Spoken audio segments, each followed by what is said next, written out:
ko lagi ay long sleeves na t-shirt at faded na lonta. Pero nung makilala kita, nagbagong bigla ang aking timpla. Natutuwa ko na magpariban at mag-ahit ng kilay at least once a month. Hindi ko alam kung anong meron ka na sa akin ay nagpalambot ng bigla. Sinong mag-aakalang lalaki pala ang bibiyag sa tulad kong tigring gala.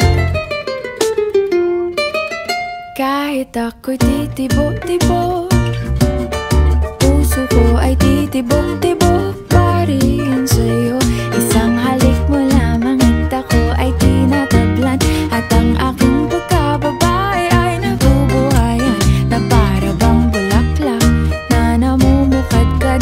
Dahil alaga mo sa dilig at katamtamang sikat ng araw-araw mong pag-ibig sa aking buhay.